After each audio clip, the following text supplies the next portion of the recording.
Eu sou Mário Persona e essas são as respostas que eu dei aos que me perguntaram sobre a Bíblia.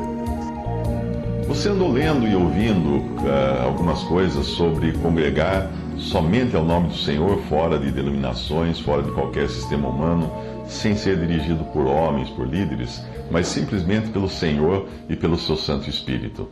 E aí você perguntou, se eu não congregar assim, estarei perdido? Você também disse que gosta de ler o que eu publico e também concorda ser errado existir essa enxurrada de denominações em que se transformou a cristandade. Mas então faz uma afirmação que me deixou estarrecido, que é dizer o seguinte: se você estiver com absoluta razão e todos os outros milhões de crentes ou cristãos mundo afora, no meio dos quais eu me incluo, estiverem absolutamente enganados em suas convicções ou forma de exercer isso que acham ser o Evangelho, estaremos então todos fadados ao fogo eterno reservado para o diabo e seus anjos? Isso foi o que você escreveu. Nesse momento em que eu escrevo a você, eu devo ter quase 2.000 textos de comentários bíblicos publicados na web, em sites como stories.org.br, respondi.com.br e 3minutos.net. E em nenhum desses milhares de textos, absolutamente nenhum, eu faço uma afirmação dessas. Eu acredito que a distorção em sua compreensão do que eu escrevo possa vir ou de ter lido algo de outro autor e ter confundido como tendo sido texto meu, ou então de você estar entre os muitos que acreditam que a salvação seja pela obediência do cristão. Por incrível que pareça, existem muitos que acreditam que serão salvos se obedecerem tintim por tintim ao que diz a palavra de Deus, e consequentemente nos seus raciocínios, se não se congregarem da maneira que a palavra ensina, estão perdidos eternamente, amaldiçoados completamente. Uau! Nada poderia estar mais longe da verdade das Escrituras. Nós somos salvos não por nossa obediência, mas pela obra que resultou da obediência de Jesus, que se dispôs a morrer em nosso lugar, para com o seu sangue nos purificar de toda injustiça. Nós somos salvos pela fé no Cordeiro sacrificado e justificados aos olhos de Deus por sua obra completa, que inclui a morte, ressurreição, ascensão e glorificação à destra do Pai. Nada menos que isto pode nos salvar. Se alguém confia que será salvo por sua obediência à lei, ou por sua obediência à doutrina dos apóstolos, ou por causa do lugar onde congrega, eu diria que essa pessoa nunca entendeu o Evangelho e está crendo no erro. Mas todo aquele que crê verdadeiramente em Jesus, que um dia pela fé aceitou para si a obra do crucificado, está salvo. Nada pode mudar isso, porque ninguém ou nada é capaz de tirar uma ovelha das mãos do Pai, ou de arrancar um membro do corpo de Cristo. A ideia de que alguém seja salvo por sua obediência, por seu bom andar, por sua perseverança, por seu congregar da maneira e no lugar correto, etc., só traz desonra a Deus e contradiz o fundamento básico da fé cristã, que é a salvação independente das obras de justiça que pratiquemos. Efésios 2, de 8 a 9 diz: porque pela graça sois salvos, mediante a fé. E isto não vem de vós, é dom de Deus, não de obras, para que ninguém se glorie. Por essa razão que eu fiquei perplexo ao ler o que você disse, como se eu insinuasse nos meus textos que aqueles que não estiverem congregados do modo como eu creio que a Bíblia ensina, estariam, como você escreveu, fadados ao fogo eterno reservado para o diabo e seus anjos. Uau! Se eu dei a entender tal aberração em algum dos meus textos, por gentileza, aponte onde você leu para eu corrigir isso imediatamente. A salvação eterna não depende de onde ou como estamos congregados. Ponto final. Eu sei que muitas denominações pregam exatamente o contrário, dizendo que se alguém deixar a sua igreja, no caso, igreja, ele quer dizer a denominação A ou B, está perdido eternamente, ou se voltar as costas para o pastor de tal igreja, está pecando contra o Espírito Santo. Pois eles ensinam que o pastor prega inspirado pelo Espírito e desprezar o seu ensino equivale a blasfemar contra o Espírito Santo. Acredita que já ouvi até esse raciocínio de um cristão? Tal raciocínio é perverso. Pois basta buscar a data em que aquela denominação foi fundada para perceber que nenhum dos apóstolos e discípulos dos quais nós lemos, que nós encontramos no Novo Testamento, jamais pertenceu àquela denominação. Quando alguém fala que pertencer a uma determinada denominação, ou igreja, como falam, é o único modo de salvação, antes da fundação dessa denominação, então ninguém foi salvo. Dizer que alguém é salvo por congregar na denominação é dizer que durante 1500 anos ninguém foi salvo. Eu digo isso porque o protestantismo denominacional, tal qual nós conhecemos, começou a surgir pouco depois do ano 1500. E ainda assim, muito mais como partidos ou diferenças entre pessoas do que como denominações organizadas. Até então, todos falavam simplesmente da igreja. E nem mesmo Lutero criou outra igreja, além da que todos consideravam existir. Dizer que é o modo de congregar que nos salva é insultar a Deus e desprezar o sacrifício de Cristo feito uma vez, acrescentando a esse sacrifício uma obra humana como meio de salvação. Não é diferente de dizer que o batismo salva, pois os que afirmam que o batismo salva não perceberam que isto implica em se precisar de um segundo Salvador, além de Cristo.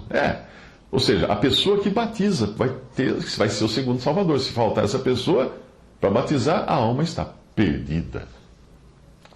A nossa salvação é única e exclusivamente assegurada pelo sacrifício do Cordeiro. E será o Cordeiro de Deus, e não algum batismo, homem ou denominação, que será adorado e exaltado nos céus. E será também ele o alvo de toda a gratidão dos salvos naquele dia em que homem ou obra humana alguma, por mais digna que seja, poderá ofuscar a glória do Cristo de Deus. Apocalipse 5:9 até o versículo 10 diz que entoavam um novo cântico dizendo: digno és, isso ao Cordeiro, de tomar o livro e de abrir-lhe os selos, porque foste morto, e com teu sangue compraste para Deus os que procedem de toda a tribo, língua, povo e nação, e para o nosso Deus os constituíste reino e sacerdotes, e reinarão sobre a terra. Então quer dizer que alguém que tenha crido em Jesus como Salvador e verdadeiramente lavado pelo sangue de Cristo, e encaminhado pelo Espírito Santo ao genuíno arrependimento, pode ser salvo sem congregar em lugar nenhum? Absolutamente sim. E se congregar no lugar errado, mesmo assim será salvo? Não tenho dúvidas quanto a isso, porque a salvação é pela fé. E se era católico e continuar indo à missa, ou se era protestante e continuar indo aos cultos da sua denominação, mesmo assim será salvo?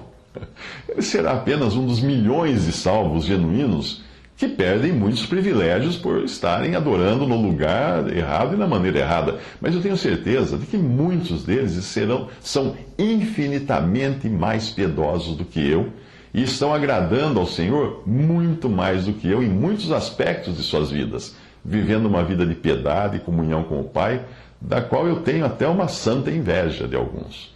Portanto, a salvação não depende de onde ou como você congrega, mas unicamente do sacrifício de Cristo. Entendeu? Ou você quer que eu desenhe? Não liga para isso, foi só para descontrair. Um princípio importante que nós aprendemos no Antigo Testamento é que Deus tinha um povo na terra, Israel, e que esse povo foi dividido no episódio envolvendo Jeroboão. Você lê isso em 1 Reis, a partir do capítulo 11, ou também no livro de Crônicas, está a mesma história. A partir daquela divisão, 2 tribos continuaram vivendo e adorando em Jerusalém, que era o centro que Deus havia estabelecido para adorar. E 10 tribos adoravam fora de Jerusalém, ou seja, no lugar errado e da forma totalmente contrária aos mandamentos de Deus. Mesmo assim, Deus continuou considerando o povo todo como Israel.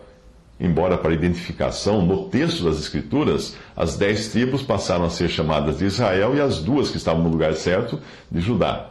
Mas Deus tinha tamanho carinho e cuidado para com essas 10 tribos, fora do lugar certo de adoração, fora do modo correto de adoração, Deus tem tanto cuidado com elas que proveu para elas 2 dos maiores profetas que nós encontramos nas Escrituras, Elias e Eliseu.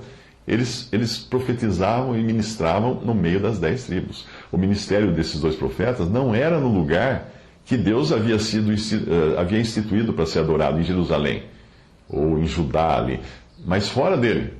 Porém, obviamente, eles eram profetas de Deus com uma missão e desempenhavam a missão que Deus lhes havia dado de apacentar as ovelhas de Israel onde quer que elas estivessem. Mas repare que quando Elias constrói um altar, o qual depois Deus aprova, fazendo descer fogo do céu para acender o holocausto, Elias não coloca ali apenas 2 pedras para representar Judá e Benjamim, as 2 tribos que permaneceram no lugar divinamente indicado, e nem 10 pedras para representar as tribos para as quais Elias ministrava. Elias faz um altar de 12 pedras, pois era assim que ele enxergava Israel e era assim também que Deus via o seu povo, mesmo que dividido. 1 Reis 18, de 30 a 32 diz: Então Elias disse a todo o povo: Chegai-vos a mim. E todo o povo se chegou a ele. Elias restaurou o altar do Senhor, que estava em ruínas, tomou 12 pedras, segundo o número das tribos dos filhos de Jacó, ao qual viera a palavra do Senhor, dizendo: Israel será o teu nome. E com aquelas pedras edificou o altar em nome do Senhor. Portanto, hoje, quando Deus olha para o testemunho cristão no mundo, ele vê um só corpo. E este é o corpo de Cristo, formado por todos os que foram lavados pelo sangue do Cordeiro e irão habitar na glória. Infelizmente, e para a desonra do nome de Jesus, esses membros estão divididos, espalhados por milhares de denominações, mas todas essas organizações, templos, seminários, altares, ou seja lá os nomes que os homens deram a isso, ficarão aqui na terra quando Cristo vier buscar a sua igreja. Porque a sua igreja não é uma organização ou um grupo específico de cristãos. A sua igreja, e glória a Deus por isso, é a sua noiva. Aquela que Cristo comprou com seu sangue derramado na cruz. Se você foi comprado por esse sangue, então você é tão membro do corpo de Cristo quanto eu ou qualquer outro, mesmo que esteja neste mundo e mesmo que neste mundo nós estejamos divididos por paredes criadas por homens.